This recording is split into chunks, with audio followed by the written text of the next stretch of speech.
जय हिंद साथियों, आप सभी लोगों का एक बार फिर से स्वागत है आपके अपने ऑनलाइन प्लेटफॉर्म पर जिसका नाम है कुमार कॉन्सेप्ट आईएएस और मैं आपका साथी कुमार गौरव।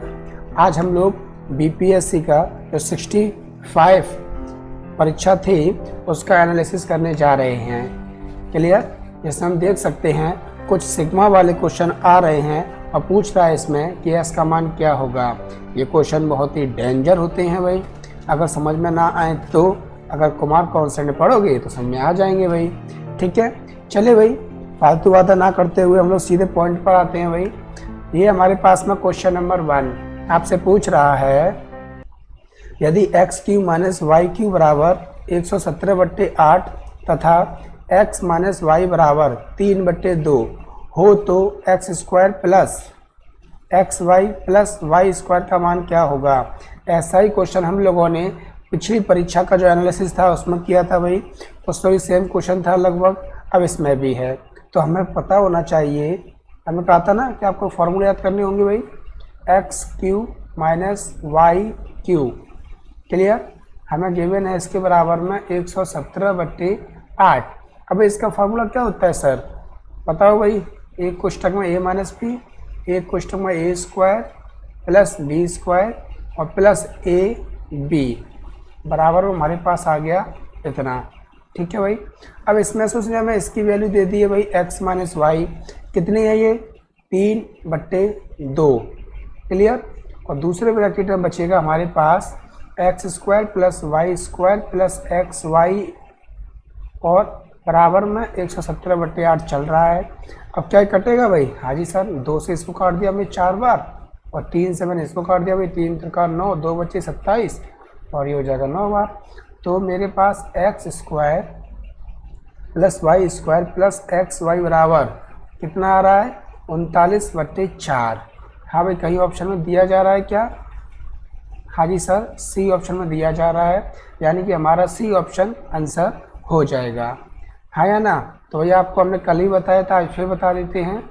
ए प्लस बी का होल स्क्वायर, ए माइनस बी का होल स्क्वायर, ए स्क्वायर माइनस के बी स्क्वायर, ए प्लस बी का होल क्यू, ए माइनस बी का होल क्यू और ए क्यू प्लस बी क्यू और ए क्यू माइनस के बी क्यू और ए प्लस बी प्लस सी का होल स्क्वायर। ये आपको याद करने होंगे, ये आपके 8 फार्मूले जो बेसिक हैं, यहाँ से एक नया क्वेश्चन आ जाता है। और आप देख रहे हो अभी तक 2 परीक्षाओं में यहाँ से क्वेश्चन आ चुके हैं, एक बार यहाँ से एक बार यहाँ से, तो कम से कम मैंने तो याद कर ही लो भाई। क्लियर? आगे बढ़े हम लोग, चलिए भाई नेक्स्ट अगला प्रश्न।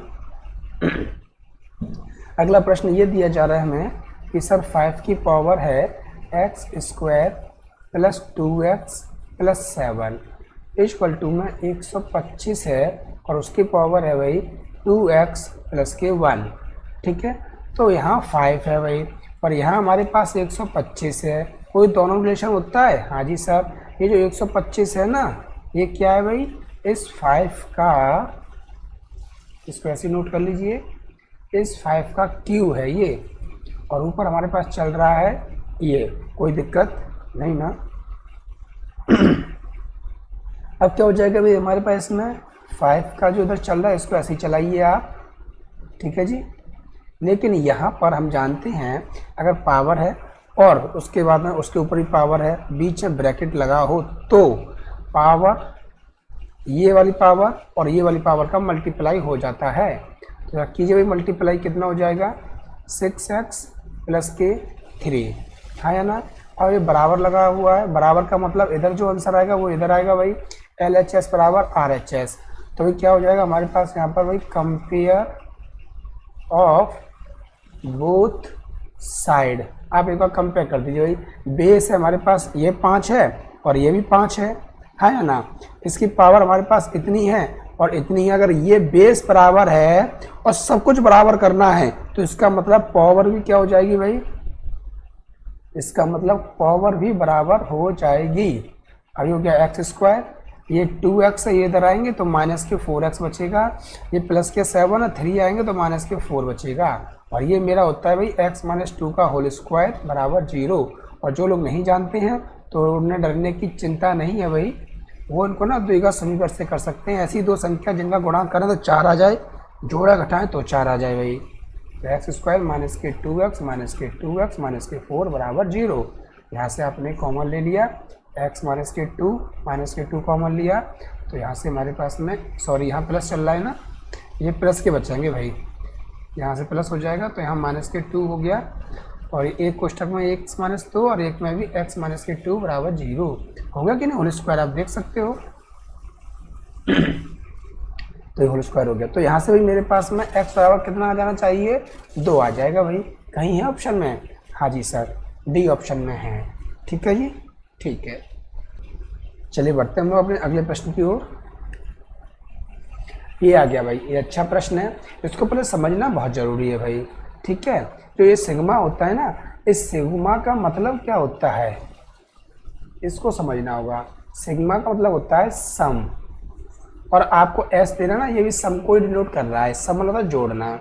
ठीक है, अगर जोड़ना होता है, अब देखिए एन का मान कितना है, 1 है, और ऊपर कितना लिखा है 15। इसका मतलब ये होता है कि जो एन का मान होगा आपका वो 1 से शुरू होगा, एन फॉर नेचुरल नंबर, और वो कहाँ तक जाएगा, 15 तक जाने वाला है। और सिग्मा मतलब ऐड करना है इस ब्रैकेट को भाई।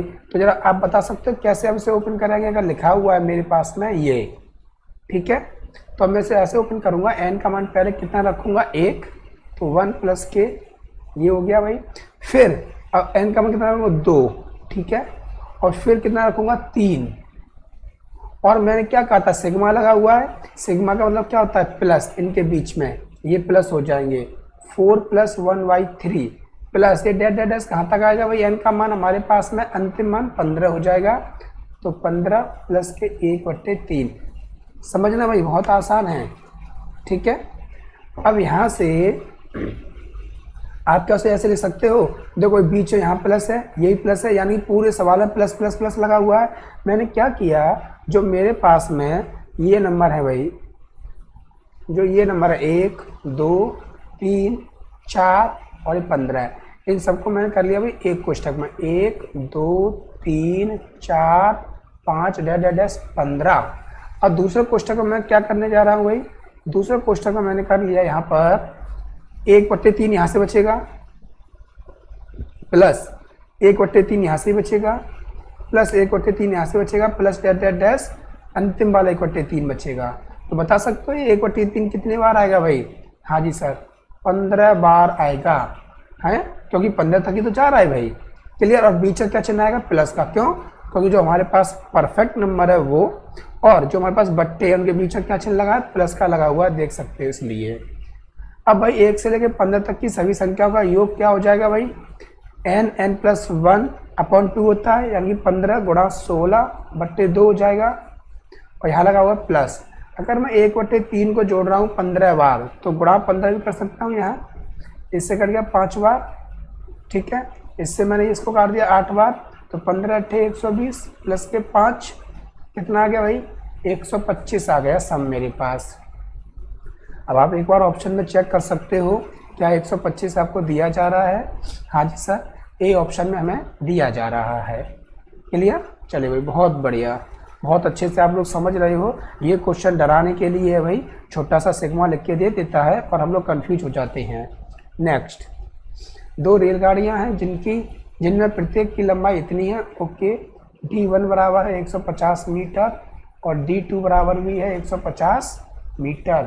प्रत्येक की गति 90 है, ओके, S1 बराबर है 90 km/h और दूसरे की स्पीड भी है 90 km/h।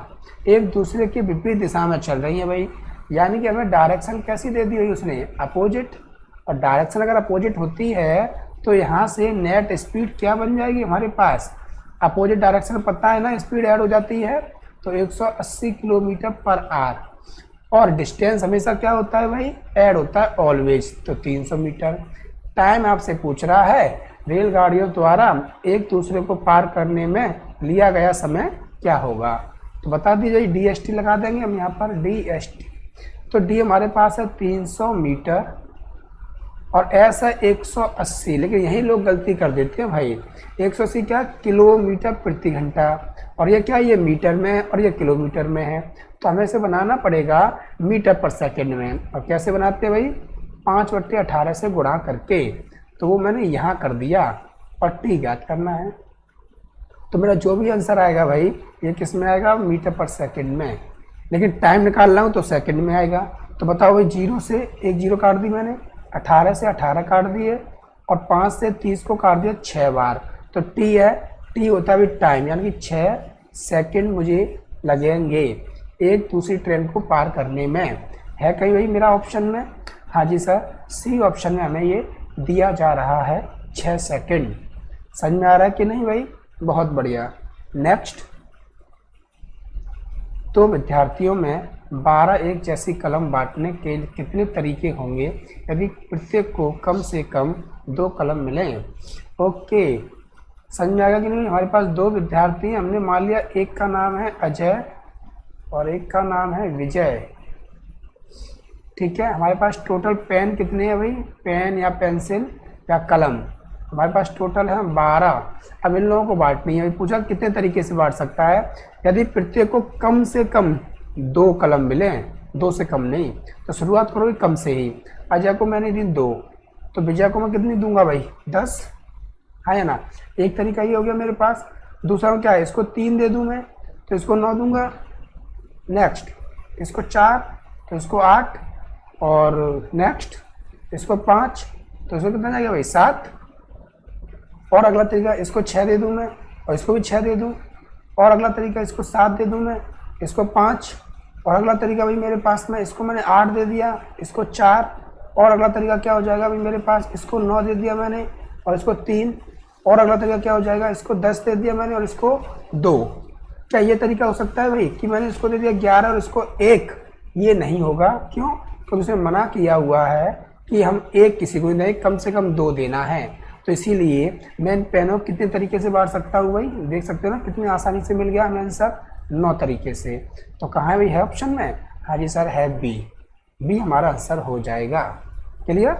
चलिए चलते हैं नेक्स्ट अगले सवाल की ओर। बेहतरीन क्वेश्चन है भाई। आपको यह क्वेश्चन दिया जा रहा है, यदि वृत्त ए और बी की त्रिज्या इतनी है। बहुत बढ़िया भाई, अच्छा प्रश्न है ये। ए और बी, उसकी आपको रेडियस दी जा रही है 1.5:1, ठीक है, के अनुपात में है। तो वृत्त ए और बी के क्षेत्रफल क्या होंगे भाई? तो देखो बहुत आसान होता है भाई, हमारे पास में बस आप इसकी यूनिट बता दो। रेडियस होता है ना, तो वो किस क्या होता है, 5 सेंटीमीटर, 5 मीटर यानी कि सेंटीमीटर। और जो हमारा एरिया होता है ना, एरिया में क्या हो जाता है भाई, सेंटीमीटर स्क्वायर हो जाता है भाई, है या ना? और अगर मैं यहाँ से वॉल्यूम पूछ लेता वो वैसा आयतन, तो वो क्या हो जाता है भाई, वो हो जाता है सर क्यू हो जाता है। तो जैसे जैसे इनमें ये चेंजिंग आ रही है ना, वैसे हम यहाँ भी चेंजिंग कर देंगे। क्या हुआ भाई, स्क्वायर हो गया, तो आप 1 का स्क्वायर कीजिए 1 हो जाएगा। और आप यहाँ 15 है ना, पॉइंट को भी आप इग्नोर कर दीजिए, 15 का स्क्वायर कीजिए कितना हो जाएगा, 225। और अगर अभी 1 अंक के बाद पॉइंट है तो स्क्वायर करने के बाद 1 का डबल 2 अंक के बाद पॉइंट आ जाएगा। तो ये तो बन गया मेरा भाई एरिया का रेशियो। कहीं दिया जा रहा है ऑप्शन में? हाँ जी सर, सी ऑप्शन में दिया जा रहा है। तो ये आपका आंसर आ गया। अगर यहाँ पर हमारे पास में शंकु होता यानी कौन होता या फिर सिलेंडर होता तो आपसे वॉल्यूम का भी रेशियो पूछ लेता, तो उसका क्यू कर देते हम लोग। क्लियर? लेकिन यहीं पर हो गया भाई, तो कौन सा मेरा भाई ऑप्शन हो गया दोस्तों, सी हो जाएगा। हाँ या ना? समझ में आ रहा है ना? बढ़िया क्वेश्चन है भाई। देखने में तो लग रहा है कि एडवांस मैथ का भाई डेंजर अभी नहीं आएगा, लेकिन अगर आप कुमार कॉन्सेप्ट में ये छोटी छोटी वीडियो, छोटे छोटे क्वेश्चंस का सॉल्व देख लोगे ना, तो ये बहुत आसान हो जाएंगे। चलिए भाई नेक्स्ट। एक नल पानी की किसी टंकी को 3 घंटे में भर सकता है। ए बराबर, भरने के बात हो रही है भाई, तो ध्यान रखना जब ये भरेगा तो हम प्लस का चिन्ह लगाएंगे और यहाँ पर हमने लिख दिया टाइम। और दूसरा नल उसी टंकी को 4 घंटे में खाली कर सकता है भाई। इस वर्ड को समझ गए ना, खाली करना। तो क्या आएगा भाई, माइनस आ जाएगा। यदि टंकी 1/3 भरी हो तो दोनों नल एक साथ खोल दिए जाए तो टंकी कितने समय में भरेगी? ठीक है, ये 3-4 पॉइंटों पे हमें ध्यान देना होगा भाई। तो सबसे पहले हम यहाँ से लेते हैं एलसीएम, यानी कि लेट वर्क हमें कितना करना है। तो इनका एलसीएम आ गया मेरे पास 12। तो मैंने मान लिया कि टंकी है मेरी 12 लीटर की। तो बताओ भाई, अकेला जो ए है वो 3 घंटे में टंकी भर देता है, 3 घंटे में 12 लीटर, तो 1 घंटे में कितना भरेगा भाई? 4 भरेगा 1 घंटे में 4 लीटर, हाँ या ना? आप ऐसे मान सकते हो। और ये जो बी है वो 4 घंटे में खाली कर देता है कितना? 12 लीटर। तो 1 घंटे में कितना खाली करेगा सर? ये करेगा 3 लीटर खाली करेगा, हाँ या ना? ओके, तो अब बताओ अगर मैं दोनों को 1 घंटे के लिए खुला छोड़ दूं, 1 घंटे का मतलब एफिशिएंसी, दोनों को एक साथ, तो क्या होगा भाई? सर ये होगा उस 1 घंटे के अंदर ये तो उसके अंदर डालेगा 4 लीटर पानी, ठीक है, और ये उसमें से 3 लीटर पानी को बाहर निकाल देगा, तो टोटल मेरे पास मात्र 1 लीटर पानी आएगा उस टंकी के अंदर 1 घंटे में। एफिशिएंसी का मतलब होता है 1 घंटे में किया गया कार्य या फिर 1 दिन में। यहाँ तक ठीक है। अब वर्क मुझे कितना कराना है भाई? अब वर्क पे पहले फोकस कर लेते हैं। मेरे पास है 12 लीटर, लेकिन वो कह रहा है कि इसका 1/3 भरा हुआ है। अब सोचिए अगर 1/3 भरा हुआ है मेरे पास, अगर ये टंकी है, ठीक है, इसका ये वाला भाग हो गया मेरा कितना? 1/3, ये भाग भरा हुआ है, तो मेरा कितना भाग वही खाली है? ये बता सकते हो कितना भाग खाली है? ये हो जाएगा मेरा 2/3, है या ना? तो भाई 1/3 भरा है तो 2/3 मुझे भरना है। किसका 2/3? 12 का, 12 का 2/3, तो कितना हो जाना चाहिए भाई? 3 से मैंने इसको काट दिया, 4 वाला, 4 दूनी 8, 8 लीटर मुझे कार्य और करना है भाई। और वो कौन करेगा? दोनों मिलकर। बस आ गया आपका आंसर। तो दोनों का टाइम चाहिए, टाइम बराबर वर्क अपॉन एफिशिएंसी। या मान लो कि दोनों मिलके 1 घंटे में 1 लीटर, तो 8 लीटर भरने में 8 घंटे लग जाएंगे, हाँ या ना? कोई फॉर्मूला नहीं भाई। तो 8 लीटर के लिए एफिशिएंसी 1 बराबर 8 घंटे हमारा आ गया। समझ में आया? नहीं आया तो फिर समझ लीजिए भाई। यहाँ पर एफिशिएंसी कितना है? 1 लीटर। इसका मतलब क्या होता है? 1 घंटे में 1 लीटर। 8 लीटर कितने में? 8 घंटे में। कुछ भी करने की जरूरत नहीं है। कहीं है ऑप्शन में? हाँ जी भाई, ए ऑप्शन में हो जाएगा भाई 8 घंटे। क्लियर? आसान है। चलिए भाई नेक्स्ट। आपको ये सीरीज दी जा रही है भाई, अच्छी सीरीज है, तो आपको बताना है कि 1, 3, 9, 15, 25, 35, 49, तो अगला क्या होगा भाई? तो मैं अगर देखूं अल्टरनेट, तो ये मुझे दिख रहे हैं भाई 1 का स्क्वायर, 3 का स्क्वायर, 5 का स्क्वायर, 7 का स्क्वायर। अगला यहाँ पर हो जाएगा भाई 9 का स्क्वायर, ये वाला, लेकिन उसका मतलब ये वाला पूछा है। अब मैं ये क्या बनना है भाई? ये समझ में नहीं आ रहा। 15 की जगह अगर 16 होता है, यानी कि 4 का स्क्वायर -1, और यहाँ पर भाई 2 का स्क्वायर -1।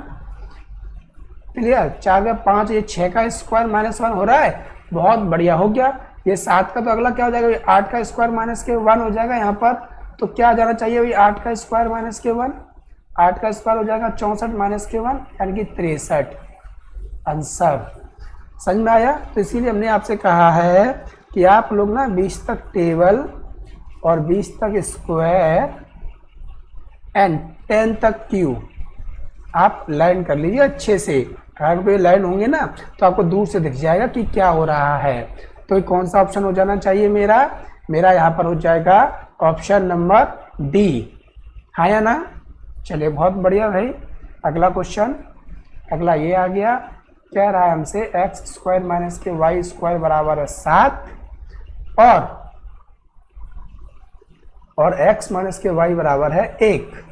तो एक आयत है हमारे पास में, ठीक है भाई, ये रहा मेरे पास में एक आयत है जिसकी लंबाई और चौड़ाई क्रम से x और y है। ये x और y है, तो इसका विकर्ण क्या होगा भाई? ये मुझे विकर्ण ज्ञात करना है। क्लियर? तो x और y के मान निकालेंगे। आप यहाँ पर लगा दोगे भाई 90 डिग्री वाला पाइथागोरस प्रमेय। तो शुरू करते हुए x और y के मान। इसका मान क्या होता है भाई? एक क्वेश्चन में होता है सर x + y, एक में होता है x - y बराबर 7, लेकिन इसका मान कितना है? 1। तो जब मैं इसका मान यहाँ 1 रखूंगा तो मुझे x + y बराबर कितना मिल जाएगा? 7। और यहाँ मुझे गिवन है भाई x - y बराबर 1, तो x y से y कट गया, 2x बराबर 8, तो x बराबर 4 आ गया, है या ना? और अगर देखो मैं यहाँ पर अगर x बराबर रखता हूँ 4, तो 4 में से मुझे क्या माइनस करना होगा कि मेरा 1 आ जाए? तो आपको सर 3, यानी कि y बराबर 3 आ गया। तो देखो भाई अगर ये मेरे पास 4 है और ये 3 है तो ट्रिपलेट बन गई, 3 4, तो विकर्ण कितना होता है? 5 होता है भाई। ये तो हमें सॉल्व भी नहीं करना है। तो कहीं है ऑप्शन में? हाँ जी सर, ऑप्शन नंबर ए मेरा आंसर हो जाएगा। क्लियर? चलिए नेक्स्ट। चलिए भाई ध्यान देते हैं। 80 विद्यार्थियों की एक कक्षा में 60% विद्यार्थी कैरम खेलते हैं। ओके, कैरम खेलने वाले कितने हैं? 60% हैं। और शतरंज खेलने वाले कितने हैं भाई? वहाँ पर 45% लोग हैं। और कह रहा है कि 10% विद्यार्थी ना तो कैरम खेलते हैं ना शतरंज, यानी कि मेरे पास टोटल विद्यार्थी होते कितने हैं? मेरे पास में जो टोटल हैं विद्यार्थी वो होते हैं 100%। ठीक है, उनमें से 10% कुछ भी नहीं खेल रहे हैं, तो 90% ऐसे लोग हैं जो कुछ ना कुछ खेल रहे हैं, है ना, 90% लोग। लेकिन मैं अगर यहाँ से देखूँ तो यहाँ से मेरे पास टोटल कितना आ रहा है? कैरम खेलने वाला कितना बन रहा है? 60, और शतरंज खेलने वाला कितना बन रहा है? 45। तो मैंने इनको जोड़ा तो ये मेरा बन गया 105%, है ना, और जो कि कभी पॉसिबल ही नहीं है, टोटली 100% होता है। तो देखो इसको हम कैसे करेंगे? इसके लिए आपने कर लिए 2 सर्किल कर लिए, और 2 सर्किल करने के बाद में एक में आपने लिख दिया कैरम और एक में आपने लिख दिया शतरंज। ठीक है भाई, तो कैरम खेलने वाले, अब ये टोटल मेरे पास कितने लोग हैं? 90% लोग हैं, मतलब रियल वाले। ठीक है, 100% होते हैं, 10% नहीं खेल रहे हैं, तो खेलने वाले टोटल कितने हैं? 100%। बट लेकिन किंतु परंतु बंधु कैरम में दिखाया जा रहा है हमें 60% और शतरंज में दिखाया जा रहा है 45%। इसके हिसाब से टोटल हो रहा था 105%। तो यहाँ से एक्स्ट्रा मेरे पास कितना आ रहा है भाई, बता सकते हो आप? हाँ जी सर, एक्स्ट्रा मेरे पास आ रहा है 15%। ध्यान रखना, जो एक्स्ट्रा आता है ना वो हमेशा कौन सी वैल्यू होती है? जो दोनों के बीच में कॉमन होता है वो वाली वैल्यू होती है। क्लियर?